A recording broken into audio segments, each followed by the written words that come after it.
पवारांची भेट घेतली, चर्चा घेतली, कोणत्या मुद्द्यांवरती चर्चा झाली? पक्षांतर्गत वेगवेगळे विषय असतात. विधान लोकसभेच्या काही जागांची चर्चा अंतिम टप्प्यात आलेली आहे. त्याचे निर्णय आम्हाला लवकर घोषित करायचे आहेत, त्यासाठी मी त्यांची भेट घेतली. सर, सांगलीच्या जागेसंदर्भात अजूनही तिढा सुटत नाही. तिकडे शिवसेनेने उमेदवार जाहीर केला, प्रचार सुरू झालेला आहे. काँग्रेस आणि राष्ट्रवादी काँग्रेस शरदचंद्र पवारांच्या पदाधिकारी मात्र त्याच्यामध्ये कुठेही दिसत नाही. हा जागेचा नेमका तिढा कधीपर्यंत सुटू शकतो? हा जागेचा तिढा साधारणपणे लवकर सुटायला हवा. शिवसेना आणि काँग्रेस यांच्यातला संवाद चालू असेल असं मला वाटतंय आणि याच्यात लवकर निर्णय होईल अशी अपेक्षा आहे.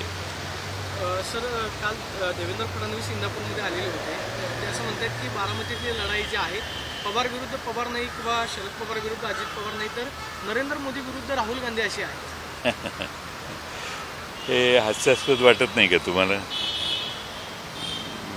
ही लढाई कुणाच्या विरोधी आहे हे सगळ्या बारामतीकरांना माहिती आहे आणि बारामतीकर त्या प्रश्नाचं त्याच पद्धतीनं उत्तर देतील. याच्यात नरेटिव्ह बदलण्याचा प्रयत्न हा दिसतोय. कदाचित सर्वेमध्ये मोदी आणि राहुल गांधी यांची कंपॅरिझन त्यांच्यासमोर आली असेल आणि त्यामुळे नरेटिव्ह बदलण्याचा हा छोटासा प्रयत्न आहे त्यांचा. काल त्यांनी सोनेची जे संचालक आहेत पेशवर प्रवीण मानेंच्या कुटुंबियांची सुद्धा जाऊन भेट घेतली. आतापर्यंत पवारांची सहकार्य राहिलेली होती, मात्र ते परत भाजपमध्ये जाणार अशा पद्धतीच्या चर्चा आहेत. निवडणूक आता जवळ आलेली आहे, शेवटच्या अंतिम टप्प्यामध्ये सुद्धा अशा भेटीगाठी सुरू आहेत. आणि कसं आहे की माने कुटुंबीय पवारसाहेबांचे कट्टर समर्थक कायम राहिलेले आहेत आणि त्यांना कधीही विचारलं तरी 200% माझी खात्री आहे की ते पवारसाहेबच म्हणतील. पण आता काय वेगवेगळे प्रेशर देऊन त्यांच्यावर प्रेशराईज करण्याचा प्रयत्न कदाचित झाला असेल असं मला वाटतंय. असं म्हणत आहे की संजय मंडलिकांचा पराभव करणं भगवानला सुद्धा शक्य नाही, गरज पडली तर आम्ही हेलिकॉप्टरने मतदार आणू. हेलिकॉप्टरने मतदार आणू असं म्हणणं म्हणजे मतदारांची सगळी व्यवस्था करायचं ठरलेलं दिसतंय.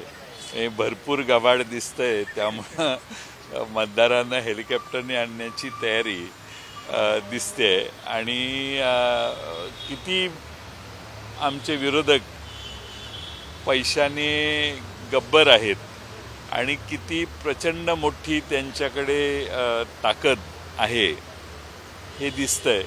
आणि महाराष्ट्रातल्या जनतेला हे उदाहरण लक्षात आणून देणार आहे की प्रचंड माया समोरच्या बाजूनं गोळा करण्यात आलेली आहे. आम्ही जनतेच्या साथीनं जनतेच्या जीवावर निवडणुकांना सामोरं जातो आहे. मला विश्वास आहे की महाराष्ट्रातले जनता याचा विचार नक्की करेल आणि पवारसाहेबांच्या, उद्धव ठाकरेंच्या आणि काँग्रेस पक्षाच्या पारड्यात आपलं वजन टाकेल आणि पुन्हा एकदा महाराष्ट्र पूर्ण रुळावर आणण्याचं काम करेल. माढा आणि साताराबाबत काय निर्णय होणार आहे? कारण निर्णय झाल्यावर सांगतो. पुढचा प्रश्न काय? बीडमध्ये बजरंग बाप्पा सोनवणेंना उमेदवारी देण्यात आलेली आहे. तिथून त्यांच्या नावाची चर्चा होती, मात्र ते अखेरपर्यंत झालं नाही. त्यांनी इच्छा सुद्धा व्यक्त केलेली होती, पवारसाहेबांची भेट घेतली. नेमकं झालं काय की बजरंग सोनवणे यांचा पक्षप्रवेश झाला आणि त्यानंतर त्यांना लोकसभेची उमेदवारी जाहीर झाली? बजरंग सोनवणे आमच्या पक्षातच पूर्वीपासून होते, ते कुठेही गेलेले नव्हते आणि त्यांचा पक्षप्रवेश करण्यापेक्षा त्यांना पुन्हा कार्यरत करण्याचं काम आम्ही त्या दिवशी केलं. आणि बजरंग सोनवणे यांच्याकडे लोकसभेच्या प्रत्येक बूथवर लढण्याचा अनुभव आहे. त्यांनी एक लोकसभा लढवलेली आहे आणि ते आमच्या पक्षात पवारसाहेबांच्या विषयी त्यांची आत्मीयता ही पूर्वीपासून होती आणि कार्यकर्ते सगळ्यांचं मत आम्ही लक्षात घेऊन त्या निर्णयापर्यंत आम्ही आलो. मेटेताईंच्याबद्दल किंवा मेटे साहेबांच्याबद्दलही आम्हाला जरूर आदर आहे आणि म्हणून साहेबांनी त्यांना बरोबर घेऊन आपण एकत्रितपणाने भविष्यकाळात काम करू शकू असा विचार मांडलेला आहे. मला अपेक्षा आहे की त्याला योग्य प्रतिसाद देतील त्यांचा प्रशासकीय कामाचा अनुभव देखील आहे. वंचितनं जी भूमिका घेतली आहे म्हणजे बारामतीमध्ये पाठिंबा दिला आहे, कोल्हापूरमध्ये पाठिंबा दिलेला आहे, मात्र इतर ठिकाणी उमेदवार उभे केलेले आहेत. त्याचा फटका महाविकास आघाडीला बसेल का? प्रकाश आंबेडकरांना ज्या जागा हव्या होत्या त्या दिल्या नाहीत, त्याच्यामुळे त्यांनी स्वतंत्र निर्णय घेतला. काँग्रेसचे नाना पटोले असं म्हणतात की आम्ही त्यांना हव्या असलेल्या आता 2 जागा द्यायला तयार आहोत. नेमकी चर्चा कुठे अडखळली आणि प्रकाश आंबेडकरांनी जी घेतलेली भूमिका आहे ती महाविकास आघाडीसाठी धोक्याची ठरू शकते का किंवा त्याचा तुम्हाला फटका बसेल? नाही, आता चर्चा बरीच पुढं गेलेली आहे, त्यामुळं या जुन्या प्रश्न म्हणजे बऱ्याच काही आठवड्यांपूर्वी हा प्रश्न आम्हा सगळ्यांना विचारला जात होता, तर त्याच प्रश्नांची वारंवार उत्तरं देण्याची आवश्यकता आहे असं मला वाटत नाही. मात्र बारामतीमध्ये पाठिंबा दिला आहे. हो, बारामतीत पाठिंबा दिलेला आहे आणि आम्ही त्यांचे आभारी मानलेले आहेत. बारामतीत त्यांनी सहकार्य केले, अन्य जागांवर त्यांनी सहकार्य करावं अशी आमची अपेक्षा आहे. पण त्यांचेही काही कन्स्टेंट्स असतील, काही मर्यादा असतील, त्यांच्याही पक्षाचं त्यांचेही काही हे असतील, त्यामुळं वेगवेगळ्या ठिकाणी त्यांनी वेगळे उमेदवार उभा करण्याचं ठरवलेलं दिसतंय. सर, धाराशिवमध्ये एक अनोखं समीकरण आहे, म्हणजे पती भाजपमध्ये आहेत आणि पत्नी अजित पवार गटामध्ये आहेत.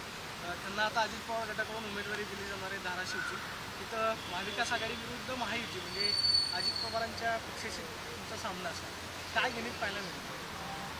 मी काय तिकडचं गणित केलेलं नाही, कारण तिथं आमचे ओमराजे निंबाळकर जे आहेत ते खासदार आहेत, सिटिंग खासदार आहेत, निष्ठेने उद्धव ठाकरेंच्या बरोबर राहिलेले ते खासदार आहेत आणि कधी त्यांनी निष्ठा ढळून दिलेली नाही. तिथले आमदार कैलास पाटील किंवा ओमराजे यांनी उद्धव ठाकरेंची साथ अतिशय प्रामाणिकपणाने केलेली आहे. ही मी जवळून मागच्या 2 वर्षात पाहिलेलं आहे आणि त्यामुळं लोकांना प्रामाणिक, निष्ठावंत